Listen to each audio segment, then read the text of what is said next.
ನಮಸ್ತೆ ಭಾಗ್ಯ. ನಮಸ್ತೆ ರೇಖಾ, ಹೇಗಿದ್ದೀರಾ? ಸೂಪರ್. ನೋಡಿ, ಎಷ್ಟು ವರ್ಷದಿಂದ ಮಾಡಬೇಕು ಇಂಟರ್ವ್ಯೂ ಅಂತಂದು ಟೈಮೇ ಸಿಗಲಿಲ್ಲ. ಇವತ್ತು ಆ ದಿನ ಬಂತು ಅಲ್ವಾ? ಖಂಡಿತ. ತುಂಬ ಖುಷಿ ಆಗ್ತಿದೆ ಭಾಗ್ಯ, ನಿನ್ನ ಇಂಟರ್ವ್ಯೂ ನಾನು ಮಾಡೋದಕ್ಕೆ ನಿಜವಾಗ್ಲೂ ತುಂಬ ಖುಷಿ ಆಗ್ತಾ ಇದೆ. ನನಗೆ ತುಂಬ ಆಸೆ ಇತ್ತು ಮೊದಲೇ ಮಾಡಬೇಕು ಅಂತ, ಬಟ್ ಯಾಕಾದ ಟೈಮ್ ಕೂಡ ಬಂದಿಲ್ಲ. ಭಾಗ್ಯ, ಇವಾಗ ನಾವು ಎಲ್ಲಿಂದ ಸ್ಟಾರ್ಟ್ ಮಾಡೋಣ ಅಂದರೆ, ಈ ಫಿಲಮ್ ಇಂಡಸ್ಟ್ರಿ, ನೀನು ಸಿನಿಮಾ ಇಂಡಸ್ಟ್ರಿಗೆ ಬಂದು ಇಷ್ಟು ವರ್ಷಗಳಾಗೋಯ್ತು, ಎಷ್ಟೋ ಸಿನಿಮಾಗಳು ನೀವು ಮಾಡ್ತಿದ್ದೀಯಾ. ಆದರೆ ನಿನ್ನ ಹಿನ್ನೆಲೆ ಅಂದರೆ ಭಾಗ್ಯ ಚಿಕ್ಕ ಹುಡುಗಿದ್ದಾಗ ಹೇಗಿದ್ಲು, ಎಷ್ಟು ತುಂಟಿಯಾಗಿದ್ಲು, ಮನೇಲಿ ಅಪ್ಪ ಅಮ್ಮನಿಗೆ ಎಷ್ಟು ಸತಾಯಿಸ್ತಾ ಇದ್ಲು, ಎಷ್ಟು ಓದಿದ್ದಾಳೆ, ಇದೆಲ್ಲ ನಮ್ಮ ವೀಕ್ಷಕರಿಗೆ ಗೊತ್ತಿಲ್ಲ ಅಲ್ವಾ? ಅವ್ರಿಗೆ ಗೊತ್ತಾಗಬೇಕು. ಹಾಗಾಗಿ ನಮ್ಮ ಇದರಿಂದನೇ ಬರೋಣ, ನೀವು ಚಿಕ್ಕ ವಯಸ್ಸಿಂದಾನೆ ಬರೋಣ. ಓಕೆನಾ? ನೀವು ಹುಟ್ಟು ಬೆಳೆದಿದ್ದಲ್ಲ ಅಲ್ಲಿ? ನಾನು ಹುಟ್ಟಿ ಬೆಳೆದಿದ್ದೆಲ್ಲ ಬೆಂಗಳೂರೇ. ಓಕೆ. ನಂದು ಮೂಲತಃ ಬಂದು ತಮಿಳ್ನಾಡು. ಓಹೋ. ನಮ್ಮ ಅಪ್ಪ ಅಮ್ಮ ಎಲ್ಲ ತಮಿಳ್ನಾಡು ಕಡೆಯವರು. ಅಲ್ಲಿಂದ ಬಂದು ಅವರು ಇಲ್ಲಿ ಸೆಟ್ಲ್ ಆಗಿದ್ರು. ನಾನು ಹುಟ್ಟಿದ್ದು ಬೆಂಗಳೂರಲ್ಲಿ, ಬೌರಿಂಗ್ ಆಸ್ಪತ್ರೆಯಲ್ಲಿ. ಓಕೆ. ಎಷ್ಟು ಜನ ನೀವು ಅಕ್ಕ ತಂಗಿರ, ಅಣ್ಣ ತಮ್ಮಂದಿರ ಯಾರು? ನಾವಿರೋದು ಇಬ್ಬರೇ, ಒಬ್ಬ ಅಣ್ಣ, ನಾನು, ಇಬ್ಬರೇ. ಅಣ್ಣನ. ಓಕೆ. ಎರಡೇ ಮಕ್ಕಳು? ಇಬ್ಬರೇ ಮಕ್ಕಳು. ಓಕೆ. ಅಪ್ಪ ಏನು ಮಾಡ್ಕೊಂಡಿದ್ದಾನೆ? ಅಪ್ಪ ಅಂತ ನನಗೆ ಮುಖನೇ ಗೊತ್ತಿಲ್ಲ. ನಾನು 2 ವರ್ಷದ ಮಗು, ನಮ್ಮಪ್ಪ ಕೈಲಾಸ. ಹಂಗಾದ್ರೆ ಅಪ್ಪನ ಪ್ರೀತಿನ ಸಿಕ್ಕಿಲ್ಲ. ಅಪ್ಪನ ಪ್ರೀತಿ ಎಲ್ಲ ಅಮ್ಮನೇ ಕೊಟ್ಟರು ಅನ್ಸುತ್ತೆ ಅಲ್ಲ? ಖಂಡಿತ. ಅಮ್ಮ ಏನಾದ್ರು ಕೆಲಸ ಮಾಡ್ತಿದ್ರಾ? ಅಮ್ಮ ಆಗ ಅಡುಗೆ ಕೆಲಸ ಮಾಡಿ ನಮ್ಮ ಅಣ್ಣನ ಬೆಳೆಸಿದ್ರು. ತುಂಬಾ ಕಷ್ಟಪಟ್ಟು ಬೆಳೆಸಿದ್ದಾರೆ. ತುಂಬಾ ಕಷ್ಟಪಟ್ಟಿದ್ದಾರೆ. ಯಾಕೆಂದ್ರೆ ಅಷ್ಟು ಚಿಕ್ಕ ಮಗುವಲ್ಲೇ ತಂದೆ ಇಲ್ಲ ಅಂದ್ರೆ ಆ ತಾಯಿ ಎಷ್ಟು ಕಷ್ಟಪಟ್ಟಿರ್ಬೇಕು. ಅದು ಕಷ್ಟಪಟ್ಟವರಿಗೆ ಆ ಸಂಕಟ ಏನು ಅಂತ ಗೊತ್ತಾಗುತ್ತೆ. ನಿಜ. ಹೌದು, ತುಂಬ ಖುಷಿ ಆಗುತ್ತೆ. ಅಮ್ಮ ಒಂದು ಹೆಣ್ಣಾಗಿ ಇಷ್ಟೆಲ್ಲ ಕಷ್ಟಪಟ್ಟು ಮೇಲೆ ಬರೋದಿದೆಯಲ್ಲ, ಮಕ್ಕಳನ್ನು ಸಾಕೋದು. ಅಮ್ಮ ಏನು ಕೆಲಸ ಮಾಡ್ತಾ ಇದ್ರು? ಅಡುಗೆ ಕೆಲಸ ಮಾಡ್ತಾ ಇದ್ರು. ಮತ್ತೆ ಇದು ಏರ್ಫೋರ್ಸ್ ಅಲ್ಲಿ ಅಡುಗೆ ಕೆಲಸಕ್ಕೆ ಹೋಗೋದು. ಇಲ್ಲಿ ಬೇಕರಿ ಸರ್ಕಲ್ ಅಲ್ಲಿ ಆಗಿತ್ತು. ನನಗೆ ನಾನು ಬಹಳ ಚಿಕ್ಕವಳು. ನನ್ನನ್ನು ಕರ್ಕೊಂಡು ಸ್ಕೂಲ್ ರಜೆ ಇರುವಾಗ ನನ್ನನ್ನು ಕರ್ಕೊಂಡು ಹೋಗೋರು ಅಲ್ಲಿಗೆ. ಅಲ್ಲಿ ಆಟ ಆಡ್ತಾ ಇರ್ತಿದ್ದೆ. ಅಲ್ಲಿ ಅಮ್ಮ ಕೆಲಸ ಮಾಡಿ ಸಂಜೆ ಬರ್ತಾ ನನ್ನನ್ನು ಕರ್ಕೊಂಡ್ ಬರೋರು. ಅಲ್ಲಿಂದ ನಾವಿದ್ದಿದ್ದು ತ್ಯಾಗರಾಜ ನಗರ. ಮೇಕ್ರಿ ಸರ್ಕಲ್ ಇಂದ ತ್ಯಾಗರಾಜ ನಗರದವರೆಗೂ ನಡ್ಕೊಂಡ್ ಬರ್ತಾ ಇದ್ವಿ. ನಂಗೆ ಗೊತ್ತಾಗ್ತಿರ್ಲಿಲ್ಲ, ಆಟ ಆಡ್ಕೊಂಡು ಬರ್ತಿದ್ದೆ, ಸಣ್ಣವಳಲ್ವಾ. ಅಲ್ಲಿಗೆ ಆಗಿನ ಇದಕ್ಕೆ ನಮ್ಮ ಅಮ್ಮನಿಗೆ 50 ಪೈಸಾ ಬಸ್ ಚಾರ್ಜು. 50 ಪೈಸಾ ಕೊಟ್ರೆ ನಾಳೆ ಏನಕ್ಕಾದ್ರೂ ಆಗತ್ತಲ್ಲ ಅಂದ್ಬಿಟ್ಟು ನಮ್ಮಮ್ಮ ಏನ್ ಮಾಡ್ತಿದ್ವಿ, ನಡ್ಸ್ಕೊಂಡೆ ಕರ್ಕೊಂಡು ಹೋಗೋರು. ತುಂಬಾ ನಡೀತಿದ್ವಿ ಆಗ. ಅಮ್ಮ ತುಂಬಾ ಕಷ್ಟಪಟ್ಟು ಅವ್ರು ಇದ್ ಮಾಡ್ತಾ ನಮ್ಮನ್ನ ಬೆಳೆಸ್ಕೊಂಡ್ ಬಂದವರು. ಓದ್ಸಿದ್ರ ಅಮ್ಮ? ಗೌರ್ಮೆಂಟ್ ಸ್ಕೂಲ್ ನಮ್ದು. ಆಗ ಅಣ್ಣ ಇಬ್ಬರು ಗೌರ್ಮೆಂಟ್ ಸ್ಕೂಲ್. ಎಷ್ಟು ಓದಿದ್ರಿ ಇಬ್ರು? ನಮ್ದು ಹೈ ಲೆವೆಲ್, ಬೇಜಾರು ಮಾಡ್ಕೋಬೇಡಿ ಹೇಳ್ತೀನಿ. ಕರೆಕ್ಟಾಗಿ ಓದಿದ್ದೆ 5ನೇ ಕ್ಲಾಸ್. ಯಾಕೆ ಮುಂದೆ ಓದಿಲ್ಲ? ಓದೋ ಇಂಟ್ರೆಸ್ಟೇ ಇಲ್ವಲ್ಲ.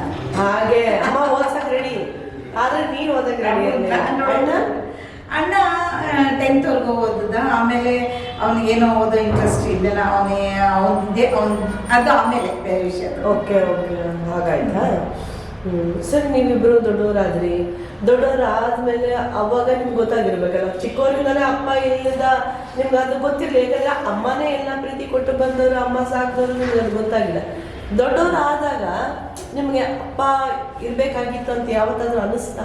ಖಂಡಿತ ನನ್ಗೆ ಯಾವತ್ತೂ ಅನ್ನಿಸ್ಲಿಲ್ಲ. ಅದಕ್ಕಿಂತ ಮುಂಚೆ ಇನ್ನೂ ಒಂದು ಕತೆ ಹೇಳ್ತೀನಿ. ನಾನು ತುಂಬಾ ಚಿಕ್ಕವಳಾಗಿದ್ದೆ. ರಸ್ತೆಯಲ್ಲಿ ಆಗೆಲ್ಲ ಏನಿವೆ, ಟ್ರಾಫಿಕ್ ಇರ್ಲಿಲ್ಲ, ಏನು ಇರ್ಲಿಲ್ಲ. ರಸ್ತೆಯಲ್ಲಿ ಆಟ ಆಡ್ತಾ ಇದ್ದಾಗ ನಮ್ಮ ಅಣ್ಣನ ಯಾರೋ ಒಬ್ಬ ಕಲ್ಲಲ್ಲಿ ಹೊಡೆದ್ಬಿಟ್ಟ. ಅವನಿಗೆ ನಮ್ಮ ಅಣ್ಣಿಗೆ ತಲೆ ಒಂಥರ ಬೊಬ್ಬೆ ತಲೆ ಸ್ಟಪ್ಪ ಬಂದ್ಬಿಟ್ಟಿತ್ತು. ನನಗೆ ನಮ್ಮ ಅಣ್ಣಗೆ ಹೊಡೆದ್ಬಿಡ್ನಲ್ಲ ಅಂತ ಹೋಗಿ ಅವನು ಮನೆವರೆಗೂ ಓಡಿಸ್ಕೊಂಡು ಹೋಗಿ ಅವನು ಹಿಡ್ಕೊಂಡು ಹೊಡೆದು ಬರೋವರೆಗೂ ನನಗೆ ಸಮಾಧಾನ ಆಗಿರಲಿಲ್ಲ. ನಮ್ಮಣ್ಣನ ಹೊಡೆದ್ಬಿಟ್ಟ ಅಂತ ಅಂದ್ಬಿಟ್ಟು. ಆಮೇಲೆ ನೋಡ್ತೀನಿ ಅವನಿಬ್ರು ಜೊತೆಲಿ ಆಟ ಆಡ್ತಾ ಇದ್ರು. ನಾನು ಯಾಕೆ ಹೊಡೆದೆ ಅಂತ. ಆಮೇಲೆ ಅವನು ನಮ್ಮಣ್ಣನ ಹತ್ರ ಜಗಳಾಡ್ದೆ.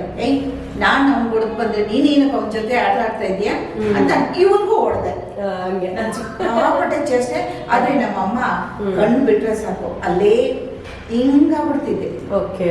ನಮ್ಮಮ್ಮ ಅಷ್ಟು ಹೆದರಿಕೆಯನ್ನು ಇಟ್ಟಿದ್ರು, ಅಷ್ಟೇ ಹೊಡಿತಾ ಇದ್ರು. ನಮ್ಮಣ್ಣನ ಹೊಡಿತಿರ್ಲಿಲ್ಲ, ಹೋಗಿ ಬಂದು ನನಗೆ ಬಿಡೋದು ಹೋದೆ. ಓಕೆ. ಅಮ್ಮನಿಗೆ ಮತ್ತೆ ಮದುವೆ ಮಾಡ್ಕೋಬೇಕು ಅಂತ ಏನು ಅನ್ಸಿಲ್ವಾ? ಯಾವತ್ತೂ ಅನ್ಸಿಲ್ಲ. ನನ್ನ ಮಕ್ಕಳೇ ನನಗೆ ಸರ್ವಸ್ವ ಅಂತ ಅವ್ರು ಬೆಳೆದವರು. ಓಕೆ. ಅಜ್ಜಿ ತಾತ? ಅಜ್ಜಿ ತಾತನೂ ನಾವು ಚಿಕ್ಕ ಮಕ್ಕಳಿದ್ದಾಗಲೇ ಅಜ್ಜಿ ತಾತನೂ ಇಬ್ರು ಹೊರಟೋದ್ರು. ಅಮ್ಮ ತುಂಬಾ ಕಷ್ಟ.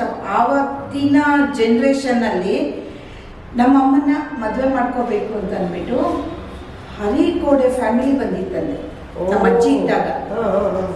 ಆಮೇಲೆ ನಮ್ಮ ಅಜ್ಜಿ ಇಲ್ಲ, ನಾವು ಹಾಗೆಲ್ಲ ಮದುವೆ ಮಾಡಲ್ಲ ಅಂತ ಅಂದಿದ್ದಕ್ಕೆ ಅವರು ಮತ್ತೆ ಕೇಳಲಿಲ್ಲ. ನೀವು ಬ್ರಾಹ್ಮಣ್ಸ? ಹೌದು, ಪಕ್ಕ ಬ್ರಾಹ್ಮಣ ಫ್ಯಾಮಿಲಿ. ಮನೇಲಿ ಏನು ಭಾಷೆ ಮಾತಾಡ್ತೀರಾ? ಮನೇಲಿ ಬಂದು ತೆಲುಗು ಭಾಷೆ. ಅಂದರೆ ತೆಲುಗು ಅಂದರೆ ಯಾರಾದರೂ ರಿಲೇಷನ್ಸ್ ಯಾರಾದರೂ ಬಂದರೆ ತೆಲುಗು, ಇಲ್ಲ ಅಂತಂದರೆ ಕನ್ನಡನೇ. ಸೊ ಇಲ್ಲೇ ಹುಟ್ಟು ಬೆಳೆದಿರೋದ್ರಿಂದ ಅದೇ ಅಭ್ಯಾಸ ಆಗೋದು. ಸರಿ ಸರಿ. ಆಮೇಲೆ ನಿಮ್ಮ ಮದುವೆ ಹೆಂಗಾಯಿತು? ಲವ್ ಮ್ಯಾರೇಜ್ ಆಯ್ತಾ ಅಥವಾ ಅರೇಂಜ್ ಮ್ಯಾರೇಜ್ ಆಯ್ತಾ? ಒಂಥರ ಲವ್ ಮ್ಯಾರೇಜ್ ಆಯಿತು ನನಗೆ. ಓಕೆ. ಹೌದು. ಮಾಡ್ಕೋಬೇಕು ಮಾಡ್ಕೋಬಾರ್ದು ಆಗೋಯ್ತು. ಆ ಮದುವೆ ವಿಷಯ ಬೇಡ ಅದು. ಆದರೆ ಒಂದು ನಾನೊಂದು ಪುಣ್ಯ ಮಾಡಿದ್ದೀನಿ. ನನಗೆ ಮಾತ್ರ ಬಂಗಾರದಂತ ಮಗ ಹುಟ್ಟಿದ್ದಾನೆ. ಅದು ಅದು ಅದು ಮಾತ್ರ ಅದೇ ಪ್ರಪಂಚ. ಸರಿ ಸರಿ ಸರಿ. ಇವಾಗ ಮಗನೇ ಎಲ್ಲ ನಿಮಗೆ ಸರ್ವಸ್ವ ನನ್ನ ಮನೆ. ಹಾಗಾದ್ರೆ ನೀನು ಕಷ್ಟಪಟ್ಟು ಸಾಕಿದೆ ಮಗನ.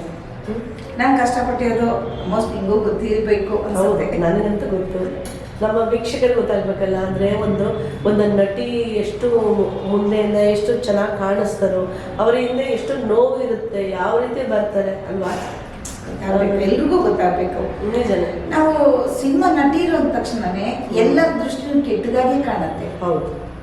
ಜನಗಳಿಗೆ ಹೇಳೋದೇನು ಅಂದರೆ ಪ್ರೇಕ್ಷಕರಿಗೆ ಪ್ರತಿಯೊಬ್ಬರಿಗೂ ಅಷ್ಟೇ, ನಟಿ ಅಂದಾಗ ಆ ಪಾತ್ರದಲ್ಲಿ ಅವ್ರು ಕೆಟ್ಟ ಪಾತ್ರಗಳು ಮಾಡ್ಬೋದು, ನಿಜ ಜೀವನದಲ್ಲಿ ಕೆಟ್ಟವ್ರಾಗಿರಲ್ಲ.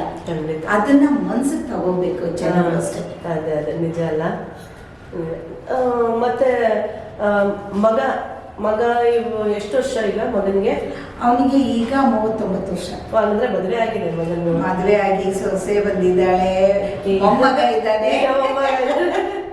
ಮಗ ಎಲ್ಲಿರ್ತಾನೆ? ಅವನು ಆಸ್ಟ್ರೇಲಿಯಾದಲ್ಲಿದ್ದಾನೆ. ಇವಾಗ ನೀನಿರೋದು ಯಾರ ಜೊತೆ? ನಾನು ನಮ್ಮಮ್ಮ ಇಬ್ರು ಇದ್ದೀವಿ. ಇಬ್ರೆ. ಅಮ್ಮನಿಗೆ ನೀನು ನಿನಗೆ ಅಮ್ಮ ಅಲ್ವಾ? ಅಮ್ಮ ಹಳೆದೆಲ್ಲ ನೆನ್ಸ್ಕೋತಾರ ಕೆಲವು ನೊಂದ್ಕೋತಾರೆ. ನಾನು ಅವ್ರಿಗೆ ನೊಂದ್ಕೊಳ್ಬೇಡ ಅಂದ್ರೆ ಅವ್ರ ಮನ್ಸಿನ ನೋವನ್ನ ಹೊರಾಗ್ತಾರೆ, ದುಃಖದಲ್ಲಿ ಹೊರಾಗ್ತಾರೆ. ಅಲ್ಲ, ಅವಾಗ ಅಮ್ಮ ಏನ್ ಕಷ್ಟ ಪಡ್ತಾ ಇದ್ರು, ಈಗ ಆದ್ರೂ ಸ್ವಲ್ಪ ನೆಮ್ಮದಿಯಾಗಿದಾರಲ್ಲ? ನೆಮ್ಮದಿಯಾಗಿದ್ದಾರೆ. ಅವ್ರು 3-4 ಸತಿ ಆಸ್ಟ್ರೇಲಿಯಾಕ್ಕೆ ಹೋಗಿ ಬಂದ್ಬಿಟ್ರು. ಮೊಮ್ಮಗ ಕರ್ಕೊಂಡು ಹೋದ, ಎಲ್ಲ ತೋರಿಸ್ಕೊಂಡ ಬಂದ. ಮರಿ ಮೊಮ್ಮಗನ್ನು ನೋಡಿದ್ರು ಅವರು. ಖುಷಿಯಾಗಿ. ಮಗ ನಿಮ್ಮನ್ನ ಕರೆದ್ರ ಆಸ್ಟ್ರೇಲಿಯಾಗೆ? ನಾನು 2 ಸತಿ ಹೋಗಿ ಬಂದೆ. ಸೂಪರ್. ಮಗ ಹೇಗೆ ನೋಡ್ಕೊತಾನೆ ನಿನ್ನ? ನಡೆದ್ರೆ ಕಾಲಿಗೆ ಮಣ್ಣಾಗತ್ತೆ, ನಡಿದೇ ಇದ್ರೆ ಕಾಲು ಹುಣ್ಣಾಗತ್ತೆ ಅನ್ನೋ ತರ ನೋಡ್ಕೊತಾನೆ. ಅಂದ್ರೆ ಅಷ್ಟು ಚೆನ್ನಾಗಿ ತುಂಬಾ ಪ್ರೀತಿಯಿಂದ ನೋಡ್ಕೊತಾನೆ. ಬಂದು ಸೊಸೆನೂ ಅಷ್ಟೇ, ಅವಳು ಅಷ್ಟೇ ಚೆನ್ನಾಗಿ ನೋಡ್ಕೊತಾರೆ. ಅಂದ್ರೆ ನಿಮ್ ಬೀಗರೆಲ್ಲ ಚೆನ್ನಾಗಿದ್ದಾರೆ ಅಂತ ಅರ್ಥ ಆಯ್ತು. ಮಗ ಸೆಟ್ಲ್ ಆಗಿದ್ದಾನೆ ಅಂತ. ಮಗ ಸೆಟ್ಲ್. ಇವಾಗ ನಿನಗೆ ಯಾವುದೇ ತರದ ಜವಾಬ್ದಾರಿ ಇಲ್ಲ, ಆರಾಮಾಗಿದೆ. ಅಮ್ಮನ್ ನೋಡ್ಕೋಬೇಕು ಚೆನ್ನಾಗಿ ಅಷ್ಟೇ, ಅಮ್ಮನ್ ನೋಡ್ಕೋಬೇಕು. ಆದ್ರೂ ಜವಾಬ್ದಾರಿ ಒಂಚೂರಿದೆ. ಮೊಮ್ಮಗ ಇದ್ದಾನೆ. ಮೊಮ್ಮಗ ಬಂದ ಜವಾಬ್ದಾರಿ ಮತ್ತೆ ಶುರು ಆಗಬೇಕು. ಮತ್ತೆ ಇನ್ನೊಂದರ ಶುರು. ಸೊ ಇಷ್ಟು ನಿಮ್ಮ ಚೈಲ್ಡ್ಹುಡ್ ಬಗ್ಗೆ ಕೇಳಿ ತುಂಬಾ ಸಂತೋಷ ಆಯ್ತು. ಭಾಗ್ಯ ಈಗ ಇಂಡಸ್ಟ್ರಿಗೆ ಹೇಗೆ ಹೆಜ್ಜೆ ಇಟ್ರಿ? ಯಾವಾಗ ಹೆಜ್ಜೆ ಇಟ್ರಿ? ಎಷ್ಟು ವಯಸ್ಸಲ್ಲಿ ಹೆಜ್ಜೆ ಇಟ್ರಿ? ನಾನು ಇಂಡಸ್ಟ್ರಿಗೆ ಹೆಜ್ಜೆ ಇಟ್ಟಾಗ 8 ವರ್ಷದವಳು. ಓ, ಅಷ್ಟು ಚಿಕ್ಕ ಹುಡುಗಿಯಲ್ಲೇ ಚೈಲ್ಡ್ ಆರ್ಟಿಸ್ಟ್. ಸೂಪರ್. ಅಂದರೆ ನಾನು ಫಸ್ಟ್ ಭರತನಾಟ್ಯಕ್ಕೆ ಜಾಯ್ನ್ ಆಗಿದ್ದು. ಓಕೆ. ಭರತನಾಟ್ಯ ಕಲಿತಾ ಇದ್ದೆ. ಆಮೇಲೆ ಅಲ್ಲಿಂದ ಸ್ವಲ್ಪ ಮನೆಯ ವಾತಾವರಣ ಎಲ್ಲ ಸ್ವಲ್ಪ ಕಷ್ಟದಲ್ಲಿ ಇದ್ದಿದ್ದರಿಂದ ಯಾರೋ ಹೇಳಿದ್ರು, ಅಂದರೆ ಅಮ್ಮ ಶಾರದಮ್ಮ ಅಂತ ಇದ್ರು, ನೋಡು ಅಮ್ಮ ಕಷ್ಟಪಡ್ತಾರೆ, ನೀನು ಸಿನಿಮಾದಲ್ಲಿ ನಾಟಕದಲ್ಲಿ ಎಲ್ಲ ನೀನು ಹೋದ್ರೆ ದುಡ್ಡು ಕೊಡ್ತಾರೆ ನಿನಗೆ, ನಿಮ್ಮ ಅಮ್ಮನಿಗೆ ಹೆಲ್ಪ್ ಆಗತ್ತೆ ಅಂತ ಹೇಳಿದ್ರು. ಹೌದಲ್ಲ ಅಂತಂದ್ಬಿಟ್ಟು ಓದೋದ್ ಕಡೆ ಗಮನ ಹೋಯ್ತು. ಅದಕ್ಕೆ 5ನೇ ಕ್ಲಾಸು. 5ನೇ ಕ್ಲಾಸ್. ಆಮೇಲೆ ಏನ್ ಮಾಡಿದೆ, ನಮ್ಮಮ್ಮ ಅವ್ರಿಗೂ ಹೊಡೆಯೋರು ನನ್ನನ್ನ, ಓದು ನೀನು ಓದು ಅಂತಂದ್ಬಿಟ್ಟು. ಅವ್ರ ಭಯಕ್ಕೆ ಏನ್ ಮಾಡ್ತಿದ್ದೆ, ಪುಸ್ತಕದ ಮಧ್ಯದಲ್ಲಿ ನಾಟಕದ ಪುಸ್ತಕ ಇಟ್ಕೊಂಡು ಓದ್ತಾ ಇದ್ದೆ, ಡೈಲಾಗ್ ನೋಡ್ಕೊತಾ ಇದ್ದೆ. ಕರೆಕ್ಟ್ ಟೈಮಲ್ಲಿ ಎಕ್ಸಾಮ್ ಟೈಮಲ್ಲೇ ನಾಟಕಗಳು, ಕಂಟಿನ್ಯೂಸ್ ನಾಟಕಗಳು. ಇನ್ನೆಲ್ಲಿ ನಾನು ಓದಿ ಉದ್ಧಾರ ಆಗೋದು, ನಾಟಕಗಳಲ್ಲಿ ಉದ್ಧಾರ ಆದೆ. ರಂಗಭೂಮಿ ನನಗೆ ದಾರಿ ಕೊಟ್ಟಂತ, ಅನ್ನಕ್ಕೆ ದಾರಿ ಕೊಟ್ಟಂತ ಸರಸ್ವತಿ ಅಂದ್ರೆ ನನಗೆ ರಂಗಭೂಮಿ. ಆ ರಂಗಭೂಮಿನಲ್ಲಿ ನಾನು ಬಂದಿದ್ದಕ್ಕೆ ಇವತ್ತು ಏನೋ ಒಂದು 4 ಜನಕ್ಕೆ ಭಾಗ್ಯಶ್ರೀ ಏನು ಅಂತ ಗೊತ್ತಾಗ್ತಾ ಇದೆ, ಯಾರು ಅಂತ ಗೊತ್ತಾಗ್ತಾ ಇದೆ. ನಿಜನೇ. ನೈಸ್. ಅವಾಗ ಅಂದ್ರೆ 8 ವರ್ಷಕ್ಕೆ ಹೆಜ್ಜೆ ಇಟ್ಟಿದ್ದು. ಸಿನಿಮಾಗೆ ಹೆಂಗ್ ಬಂದಿದ್ದು, ಯಾರು ಇಷ್ಟಪಟ್ರು ಸಿನಿಮಾದಲ್ಲಿ, ಅಂದ್ರೆ ಯಾವ ವಯಸ್ಸಲ್ಲಿ ಇಷ್ಟಪಟ್ರು? ನನಗೆ ಸಿನಿಮಾದಲ್ಲಿ ಬಂದಾಗ ನನಗೆ 11 ವರ್ಷ. ಆಗ ಎಷ್ಟು ಜಗ್ಗು ಅಂತ ಪಿಕ್ಚರು, ಯಾರು ಅಂಬರೀಷು, ಪ್ರಭಾಕರು, ಶಕ್ತಿ ಪ್ರಸಾದ್, ಆರತಿ, ಎಲ್ಲ ಘಟಾನುಘಟಿಗಳು, ದೊಡ್ಡ ದೊಡ್ಡ ಹೆಪ್ಪುಲಿಗಳು. ಅವ್ರ ಮಧ್ಯದಲ್ಲಿ ಫಸ್ಟ್ ಟೈಮ್ ಬಣ್ಣ ಹಚ್ಕೊಂಡು ನಾನು ಸಿನಿಮಾದಲ್ಲಿ ಆಕ್ಟ್ ಮಾಡಕ್ ಬಂದಿದ್ದೆ. ಏನ್ ಪಾತ್ರ ಅದರಲ್ಲಿ? ಆರ್ತಿ ಚಿಕ್ಕ ಹುಡುಗಿ ಇದ್ದಾಗ. ಆರ್ತಿ ಚಿಕ್ಕ ಹುಡುಗಿ ಇದ್ದಾಗ. ಆರ್ತಿ ಚಿಕ್ಕ ಹುಡುಗಿ ಹೀರೋಯಿನ್ ಚಿಕ್ಕ ಹೀರೋಯಿನ್ ಆ ಕ್ಯಾರೆಕ್ಟರ್ ಕೊಟ್ರು. ಶಕ್ತಿ ಪ್ರಸಾದ್ ಅವರು ನನ್ ತುಂಬಾ ಮುದ್ದಾಗಿ ನನ್ನನ್ನ ನೋಡೆ, ನೆಕ್ಸ್ಟ್ ನೀನು ಹೀರೋಯಿನ್, ನಾನು ಹೀರೋ ಅಂತ ರೇಗಿಸೋರು. ಅಷ್ಟು ನೀನ್ ಭಯ ಪಡ್ಬೇಡ ಪುಟ್ಟ, ನಾನಿದ್ದೀನಿ, ನಾನು ಹೇಳ್ಕೊಡ್ತೀನಿ ಅಂತ ಅವ್ರು ಹೇಳ್ಕೊಡೋರು. ಅಂಬರೀಷ್ ಅವರಂತೂ ನಿಜವಾಗ್ಲೂ ಅವ್ರು ಸತ್ತು ಸ್ವರ್ಗದಲ್ಲಿದ್ದಾರೆ. ನಾನು ಅವ್ರನ್ನ ಪ್ರತಿ ದಿನ ಬಣ್ಣ ಹಚ್ಕೊಂಡಾಗ ನಾನು ನೆನ್ಸ್ಕೊಂತೀನಿ. ನೀನೇನಾದ್ರೂ ನನ್ನ ಸಿನಿಮಾ ರಂಗದಲ್ಲಿ ಎಲ್ಲಾದ್ರೂ ಕಂಡ್ರೆ ಗ್ಯಾರಂಟಿ ನೀನು ಒದೆ ಬೀಳತ್ತೆ ಅಂತ ಹೇಳಿದೆ. ಯಾಕೆ? ಅವರಿಗೆ ನಾನು ಫೀಲ್ಡಲ್ಲಿ ಬರೋದು ಇಷ್ಟ ಇರಲಿಲ್ಲ. ನೀನು ಓದೋದು, ಏನು ಓದ್ತೀಯ ಓದು, ನಾನು ಓದಿಸ್ತೀನಿ ಅಂದ್ರು. ನಾನೆಲ್ಲಿ ಓದೋದು, ನನಗಿದೆ ಬಣ್ಣ ರುಚಿ ಹತ್ಕೊಂತು. ಎಲ್ಲಿ ಅಂಬರೀಷ್ ಪಿಕ್ಚರ್ ಇದೆ ಅಂದ್ರೆ ಒಪ್ಕೊಂತಾನೆ ಇರ್ಲಿಲ್ಲ ಬೈಕೆ. ಆಮೇಲೆ ಒಂದ್ 2 ಪಿಕ್ಚರಲ್ಲಿ ಆಕ್ಟ್ ಮಾಡಿದೆ. ಅವ್ರಿಗೆ ನಾನು ಅಂತ ಗುರ್ತಿಡಿಯೋಕ್ ಮುಂಚೆನೆ ಅಲ್ಲಿಂದ ಎಕ್ಸಿಟ್. ಅವ್ಳಿಗೆ ಎಲ್ಲೋ ನೋಡಿದ್ದೀನಿ, ಅವಳನ್ನ ಎಲ್ಲೋ ನೋಡಿದ್ದೀನಿ ಅಂತಿದ್ರು. ಹೊರಟೋಗ್ತಿದ್ದೆ, ಗುರ್ತು ಸಿಗ್ತಿಲ್ಲ. ಆಮೇಲೆ ಎಷ್ಟೋ ವರ್ಷ ಆದ್ಮೇಲೆ ಒಂದ್ಸತಿ ಯಾವ್ದೋ ಒಂದು ಪಿಕ್ಚರ್ಗೆ ಬ್ರಹ್ಮ ಅಂತ ಮಾಡಿದ್ರು. ಆ ಪಿಕ್ಚರಲ್ಲಿ ಆಲ್ರೆಡಿ ನಾನು ರೆಕಗ್ನೈಸ್ ಆಗ್ಬಿಟ್ಟಿದೆ, ಗೊತ್ತಾಗಿತ್ತು. ನಿಮ್ಮನ್ನೆಲ್ಲೋ ನೋಡಿದ್ದೀನಿ ಅಂದ್ರು ಪಿಕ್ಚರಲ್ಲಿ ಶೂಟಿಂಗ್ ಟೈಮಲ್ಲಿ. ಅದರಲ್ಲಿ ಯಾರು ಶಾಂತಮ್ಮನೂ ನಾನು ಅಮ್ಮ ಮಗಳು ಕ್ಯಾರೆಕ್ಟರ್ ಮಾಡ್ತಾ ಇದ್ವಿ. ನಿಮ್ಮನ್ನೆಲ್ಲೋ ನೋಡಿದ್ದೀನಿ ಮೇಡಮ್ ಅಂತಂದ್ರೆ. ಇಲ್ಲ ಸರ್, ನೀವೇ ನನ್ನನ್ನ ಈ ವಯಸ್ಸಲ್ಲಿ ಹೀಗೆ ಅಂದಿದ್ರಿ. ವಾ ನೀನಾ ಅಂತಂದ್ರು. ಅವರಿಗೂ ಮತ್ತೆ ಬಿಟ್ಟಿ ಅಂತ ನಗ್ತಾ ಮಾತಾಡ್ಸಿದ್ರು. ಆ ಬೆಳವಣಿಗೆಯಿಂದ ನನಗೆ ಸಿನಿಮಾ ರಂಗ ಏನು ಅನ್ನೋದು ಏನೂ ಗೊತ್ತಿರ್ಲಿಲ್ಲ. ಧೈರ್ಯ ತುಂಬಿದವರು ಶಕ್ತಿ ಪ್ರಸಾದ್ ಅವರು. ಮಾಡು, ಏನು ಆಗಲ್ಲ, ಧೈರ್ಯವಾಗಿರು, ಯಾರೇ ಏನೇ ಮಾತಾಡೋದು ಧೈರ್ಯ ಇರಿ, ಯಾರಾದ್ರೂ ಮಾತಾಡ್ಸಿದ್ರೆ ಸಾಕು ಫಸ್ಟ್ ಕಣ್ಣಲ್ಲಿ ಇಳಿಯೋದು. ನನಗೆ ಒಂಚೂರು ಯಾರು ಜೋರು ಮಾಡಿದ್ರೆ ಸಾಕು ಬೇಗ ಬಂದ್ಬಿಡುತ್ತೆ. ಅಷ್ಟು ಹೆದರ್ತಿದ್ದೆ. ಆದ್ರೆ ಎಲ್ಲಾರ ಧೈರ್ಯ ಹೇಳ್ತಾ ಇದ್ರು. ಎಲ್ಲ ನೀ ಹೀಗ್ ಮಾಡು, ಹಾಗೆ ಮಾಡುತ್ತ ನಂಗೆ ತುಂಬಾ ಎಲ್ಲರೂ ಸಪೋರ್ಟ್ ಮಾಡಿದ್ರು. ಅದ್ರಲ್ಲೂ KV ಜಯರಾಮ್ ಅವ್ರನ್ನ ನಾನು ತುಂಬಾ ತುಂಬಾ ತುಂಬಾ ತುಂಬಾ ನೆನ್ಸ್ಕೋಬೇಕು. ನಾನು ಅಷ್ಟೇ ತುಂಬಾ ಮಿಸ್ ಮಾಡ್ಕೋತೀನಿ. ಇಲ್ಲ ಅವ್ರು ಇಲ್ಲ. ಅದೇ ಅವರು ಮೀನಾಕ್ಷಿ ಅವರು ಮಿಸ್ ಶ್ರೀಮತಿ ಅವರು, ಅವ್ರನ್ನೂ ಅಷ್ಟೇ ನಾವು ನೆನ್ಸ್ಕೋಬೇಕು. ನಾನು ಇಲ್ಲ, ನನಗೆ ರೆಗ್ಯುಲರ್ ಆಗಿ ಅವ್ರ ಬ್ಯಾನರಲ್ಲಿ ನಾನು ಕೆಲಸ ಮಾಡಿದ್ದೀನಿ. ನನಗೆ ಒಂದು ಸೌತ್ ಇಂಡಿಯನ್ ಅವಾರ್ಡ್ ಬರೋದಕ್ಕೆ ಅವರೇ ಕಾರಣ ಆಗಿದೆ. ಎಷ್ಟು ಅವಾರ್ಡ್ ಬಂದಿದೆ? ನನಗೆ ನಾನು ಸಿನಿಮಾದಲ್ಲಿ ಅಂತ ಅಂದ್ಬಿಟ್ಟು ಸೌತ್ ಇಂಡಿಯಾ ಅವಾರ್ಡ್ ಬಂದಿದ್ದು ರಶ್ಮಿ ಚಿತ್ರಕ್ಕೆ. ರಶ್ಮಿ ಚಿತ್ರನ? ಅದ್ರ ಏನ್ ಪಾತ್ರ? ಅದ್ರ ತಾಯಿ ಪಾತ್ರ, ಶ್ರುತಿ ತಾಯಿ ಪಾತ್ರ. ಓಕೆ, ಚೆನ್ನಾಗಿದೆ ಆ ಪಾತ್ರ, ಅದ್ಭುತವಾಗಿದೆ. ಏನ್ ಸಿನಿಮಾ? ಯಾವ ಸಿನಿಮಾ? ರಶ್ಮಿ, ರಂಜಿತಾ ಬಂತು. ಹೌದು, ರಶ್ಮಿ ರಂಜಿತಾ ಬಂದ್ಮೇಲೆ ನೆಕ್ಸ್ಟ್ ಯಾವ ಥರ ಪಾತ್ರ ಅದು? ಶ್ರುತಿ ತಾಯಿ ಅಂದ್ರೆ 2ನೇ ಹೆಂಡತಿ, ತಿಮ್ಮಯ್ಯ ಅವ್ರಿಗೆ 2ನೇ ಹೆಂಡತಿ ಪಾತ್ರ ಅದು. ಇಬ್ಬರು ಮಕ್ಳು, 3 ಜನ ಮಕ್ಳು ಇರ್ತಾರೆ ಮೊದಲನೇ ಹೆಂಡತಿಗೆ. ಆ ಮಕ್ಳು ನಮಗ್ ಟಾರ್ಚರ್ ಕೊಡುವಂಥದ್ದು ಆ ಥರ. ಎಷ್ಟು ಸಿನಿಮಾ ಆಗಿದೆ ಬಗ್ಗೆ? ಇಲ್ಲಿವರೆಗೂ ನನಗೆ ಒಂದು 135 ಪಿಕ್ಚರ್ ಮೇಲೆ ಆಗಿದೆ. ಯಾಕೆಂದ್ರೆ ಎಷ್ಟೋ ಪಿಕ್ಚರ್ ರಿಲೀಸ್ ಆಗದೆ ಇರೋದು, ರಿಲೀಸ್ ಆಗಿರೋದು ಟೋಟಲಿ ನಾ ಹೇಳ್ತಾ ಇರೋದು 135 ಸಿನಿಮಾ ಮೇಲಾಗಿದೆ. ನಾಟಕಗಳು ಜಾಸ್ತಿ ಆಗಿರೋದು, ನಾಟಕಗಳು ಸುಮಾರು ಒಂದು 2,000-3,000 ರೂಪಾಯಿ 3,000 ನಾಟಕಗಳ ಮೇಲಾಗಿದೆ.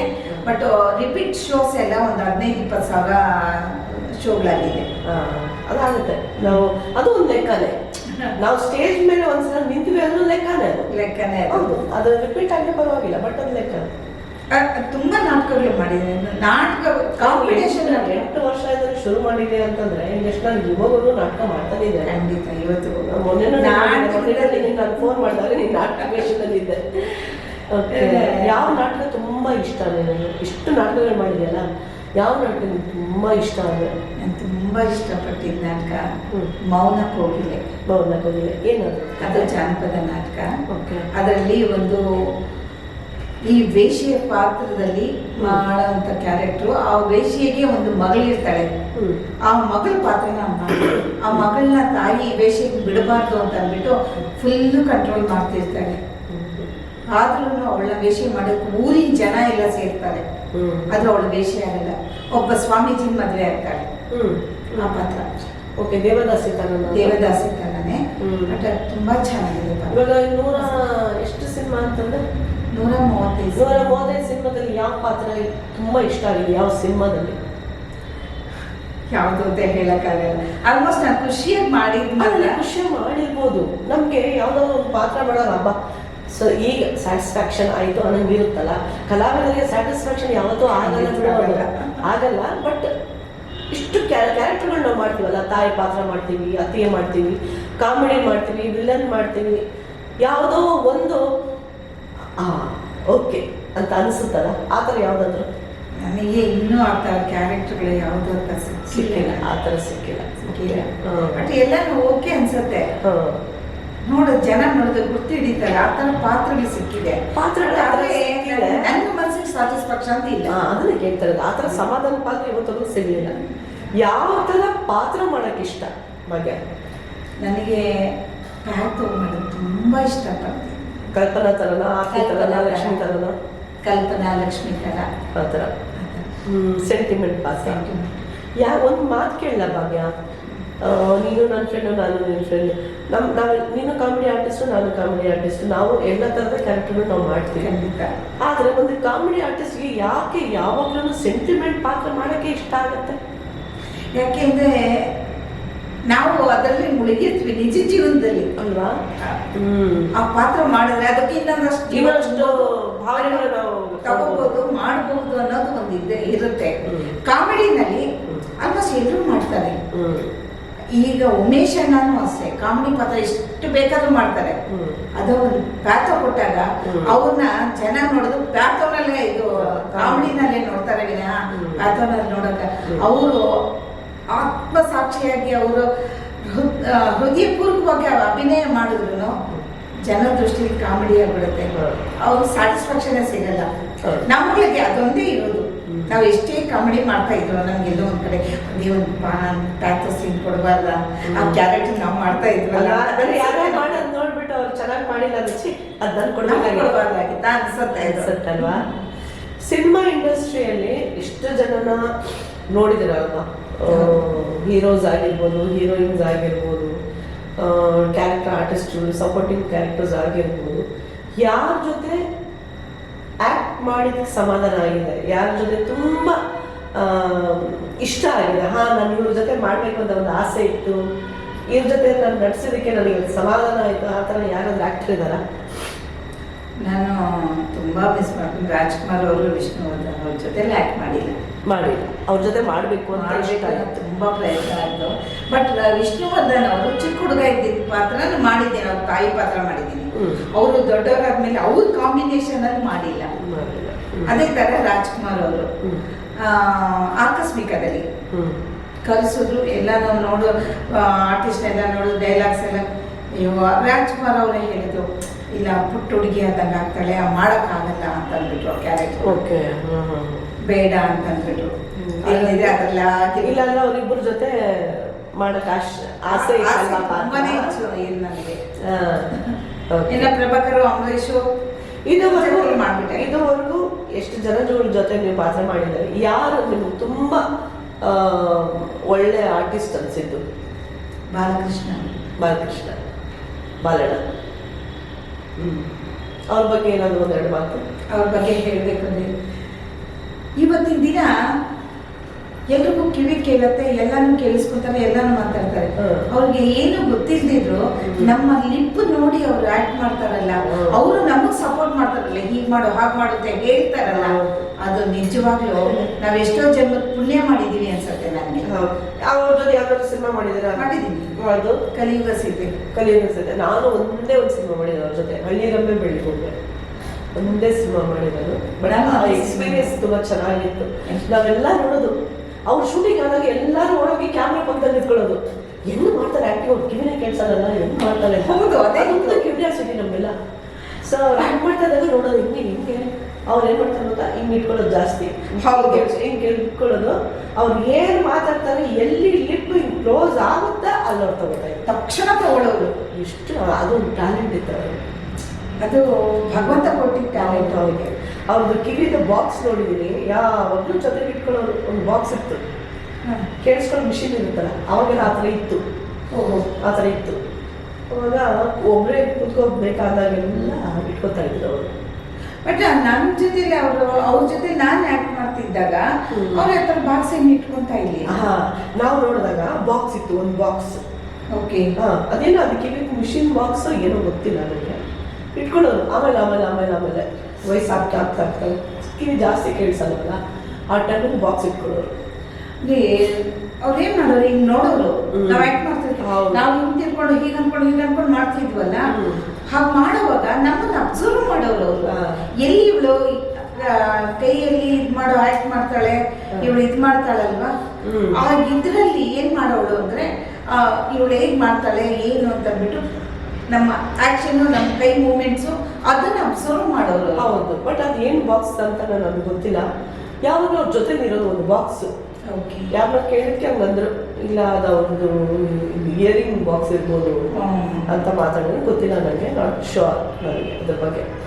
ಬಟ್ ನಾನು ನೋಡಿದಾಗೆಲ್ಲ ಅವ್ರ ಕಿವಿಗೆ ಏನು ಹಾಕೋತಾ ಇರಲಿಲ್ಲ, ಹಾಗೆ ಹೌದು ಕೇಳಿಸ್ಕೊಂಡು ಅಂದಾಜಲ್ಲಿ ಡೈಲಾಗ್ ಹೇಳೋರು ಅಲ್ವಾ? ನಿಜ. ಅವ್ರ ಬಗ್ಗೆ ಮಾತಾಡೋಕೆ ಎಷ್ಟು ಖುಷಿ ಆಗುತ್ತೆ. ಈಗ ರೀಸೆಂಟ್ ಆಗಿ ಉಮೇಶ್ ಅಣ್ಣ ಹೊರಟೋದ್ರು, ಒಬ್ಬೊಬ್ಬರೇ ಕಲಾವಿದರೆಲ್ಲ ಹೋಗ್ತಾ ಇದ್ದಾರೆ. ತುಂಬಾ ಬೇಜಾರು ಅನ್ಸುತ್ತಲ್ಲ. ನೋವಾಗುತ್ತೆ.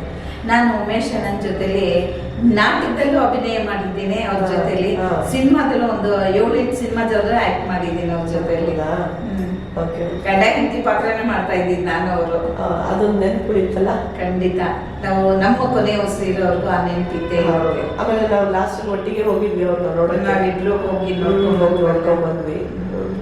ಇವಾಗ ಅಣ್ಣ ಇಲ್ಲ ನಮ್ಮ ಮಧ್ಯದಲ್ಲಿ ಅಣ್ಣ ಇಲ್ಲ. ಆದ್ರೆ ಶಾರೀರಿಕವಾಗಿ ನಮ್ಮ ಜೊತೆಲಿ ಇಲ್ಲ, ಮಾನಸಿಕವಾಗಿ ನಮ್ಮ ಜೊತೆಲೇ ಇದ್ದಾರೆ ಅಣ್ಣ, ಉಮೇಶ್ ಅಣ್ಣ ಅಲ್ಲ. ಅದಕ್ಕೆ ಕಲಾವಿದರಿಗೆ ಸಾವಿಲ್ಲ ಅಂತಾರಲ್ಲ, ಅದೇ ಯಾಕೆಂದ್ರೆ ಸತ್ಮೇಲೇನೂ ಬದುಕಿರ್ತಾರೆ ಅನ್ನೋದಕ್ಕೆ ಕಲಾವಿದರು. ಅದೇ ನನಗೆ ಅಪ್ಪು ಅಂದ್ರೆ ತುಂಬಾ ಪ್ರೀತಿ ಇತ್ತು. ಯಾಕೆಂದ್ರೆ ಅವ್ರ ಜೊತೆ ಮಾಡ್ಬೇಕಾಗಿತ್ತು, ಅವಕಾಶ ಸಿಗ್ಲಿಲ್ಲ. ಶಿವಣ್ಣನ ಜೊತೆ ಮಾಡಿದ್ದೀನಿ, ಪಿಕ್ಚರ್ ಮಾಡಿದ್ದೀನಿ. ಅವ್ರ ಜೊತೆಲೂ ಮಾಡಿದೆ, ಅವ್ರ ಜೊತೆ ಒಂದು ಪಿಕ್ಚರ್ ಮಾಡಿದ್ದೀನಿ. ಇವ್ರ ಜೊತೆ ಪುನೀತ್ ಅವ್ರ ಜೊತೆ ಮಾಡಿಲ್ಲ. ಬಗ್ಗೆ ಯಾವುದಾದ್ರೂ ಒಂದು ಘಟನೆ ಅದನ್ನ ನೀವು ಮರೆಯಕ್ ಆಗದೆ ಇರೋಂಥದ್ದು ಏನಾದ್ರೂ ಆ ಥರ ಘಟನೆಗಳಿದೆಯಾ? ಮರೆಯಕ್ಕೆ ಆಗಲ್ಲ, ಅದು ಖುಷಿ ಆಗಿರ್ಬೋದು ಅಥವಾ ದುಃಖ ಆಗಿರ್ಬೋದು, ಮರೆಯಲ್ಲ ಆಗಲ್ಲ ಘಟನೆ. ಖುಷಿ ಅಂತೂ ಅಲ್ಲ, ದುಃಖದ್ದೇ ಹೇಳೋ ಬಗ್ಗೆ